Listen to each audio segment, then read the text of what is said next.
Leo tupo katika kijiji hiki cha Masisiwe katika kata ya Ukwama, wilaya ya Makete, mkoa wa Njombe, ambapo jukwaa la wahariri wa vyombo vya habari wametembelea huu mradi wa kuzalisha umeme wa Ijangara Mini Hydropower ambao unazalisha kiasi cha kilowati 360 na kuunganishwa katika gridi ya taifa.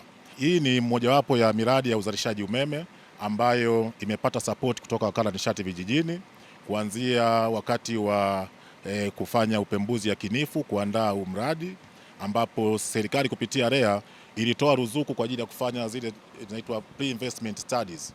Mradi huu wa kilowati 360 unatekelezwa na Dayosisi ya Kusini Kati ya kanisa la KKKT kupitia kituo cha udiakonia cha Tandara ambacho kipo katika mkoa mkuu wa Njombe.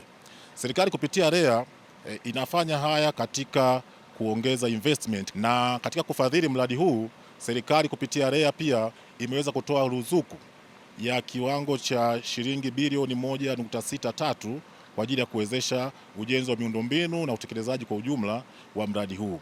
Lakini pia kupitia program ya Tanzania Rural Electrification Expansion Program yani TREP, mradi huu pia ulipata mkopo kupitia REA, mkopo nafuu wa kiasi cha shilingi milioni 922 kwa ajili ya kuwezesha shughuli za ujenzi na pia shughuli mbalimbali ambazo zimehusika katika mradi huu. Vitu ambavyo vikubwa ambavyo serikali imegharamia ni pamoja na transformer chochezi ambalo liko hapa la ukubwa wa kVA 500 pamoja na njia pia ya kusafirisha umeme ya msongo wa kilovolt 33 yenye umbali wa kilomita 0.6 ambapo imejengwa kutoka katika kituo hiki mpaka kwenda sehemu ambapo kuna maunganishio na gridi ya taifa ambayo inakuwa operated na wenzetu wa TANESCO. Kwa hiyo huu mradi ni sehemu ya juhudi mbalimbali ambazo zinafanywa ili kuongeza uzalishaji wa umeme katika taifa letu, na katika maeneo haya ya mkoa wa Njombe REA imeweza kufadhili zaidi ya miradi ya namna hii 5 ambayo inazalisha umeme, mingine inazalisha umeme na kuuza kwenye gridi, lakini baadhi inauza umeme na kusambazia wananchi moja kwa moja kwa kupitia leseni ambazo taasisi hizi zimepata kutoka EWURA. Mshukuru sana mkurugenzi wa REA kwa namna alivyotoa ushirikiano wa dhati tangu kuanza kwa mradi, na sasa tunazungumza habari ya uzalishaji. Uendeshaji wetu wa mradi kwa sasa unafikia kwa mwezi uniti 122 hadi 135 ambazo ukizipeleka kwenye hesabu zetu za kifedha, wastani kwa mwezi tunapata shilingi milioni 22 hadi milioni 28. Mwanzo tulikuwa tunaanza wazo hili lilikuwa ni kama wazo gumu sana, lakini kupitia REA na watumishi wake au idara zake zilitushika mkono kutoka hatua ya kwanza ya utafiti. Kwa sababu kwanza kabla ya kutafiti sisi tulifikiri kienyeji. Wenzetu wakasema hapana, mpitie kitaalamu zaidi. Walifanya upembuzi wa kina wa eneo hili kuona je, kama linaweza likafaa kwa mradi huu na gharama zote zilipewa na REA. Tukaja kwenye swala pia la hivyo vifaa ambavyo tumepewa kupitia UNIDO.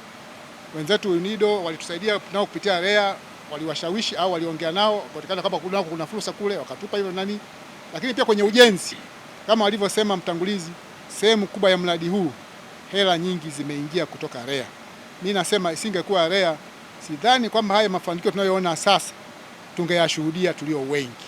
Pengine tungekuwa tulishaishia mahali fulani, tunaendelea kuenyi au mitambo ingekuwa imeshaoza. Tunashukuru serikali ya Dr. Samia Suluhu Hassan kwa namna ambavyo anavyopambana kuhakikisha kwamba nchi yetu hii inakuwa na umeme ambao ni wa uhakika maeneo yote ya Tanzania. Pote tulipopita unaweza kuona hata safari yenyewe jinsi ya kuja hapa ni mradi ambao unaona kabisa umefanyika katika mazingira ya uhalisia, kwamba ukisikia vijijini ni vijijini kweli. Pongeze sera ya serikali kwamba unaona Tanzania tunakuwa na upekee kidogo. Wazalishaji wadogo hawa wa kV 360 megawati 1, 2, mbali na kwamba wanaongeza umeme kwenye gridi ya taifa, lakini kuna pato linaloingia katika jamii kupitia wafanyakazi na malipo wanayoyapata, ambapo jamii inakuwa mshiriki katika uchumi wa taifa letu. Kwa hiyo tunaomba REA waendelee na huu utaratibu. Habari njema kwamba wamekava vijiji vyote hapa Tanzania, sasa wanakwenda kwenye vitongoji. Tunaamini kwamba na kanisa limeonyesha mfano kwa sababu baada ya kumaliza kulipa mkopo, ina maana yale malipo tuliyotajiwa kati ya milioni 22 mpaka milioni 28 yataingia katika kusaidia wahitaji katika jamii. REA wanafanya kazi kubwa sana, na ukisikiliza miradi inayofanywa na kutoa ruzuku kuwawezesha Watanzania wenzetu, ukisikia ruzuku ina maana wamemwondolea adha ya mkopo. Kwa hiyo inawasaidia miradi hii imalize mikopo haraka, itoe huduma haraka kwa wananchi, na mwisho wa siku REA sasa tuanze kuangalia, maana REA huku ni kama kero za umeme imeshamaliza, imeingia kwenye gesi, na hapo tumesikia kwamba wanalenga sasa kanuni ibadilishwe hadi gesi ipelekwe majumbani, itakwisha. Kuna maeneo mengine ambayo nilitaja jana, lakini maji ni mojawapo ya maeneo ambayo sasa kama REA itaonekana huku inamaliza hizi shughuli, wapewe na maji ili waunganishe, badala ya kuwa na mamlaka za maji hapa pale nini, wafanye kazi hii, nchi iende kama tunavyoona umeme sasa hivi. Kwa mfano huyu jamaa nyumbani kwao asingekuwa na umeme kama sio REA. Kwa hiyo REA wamesaidia. Sasa kama walivyofikisha umeme na utaalamu huo wautumie kufikisha na maji, badala ya kuwa na mamlaka mkoa, wilaya, wapi, tuwe na jambo moja la kitaifa ambalo litamaliza kero zote za Watanzania.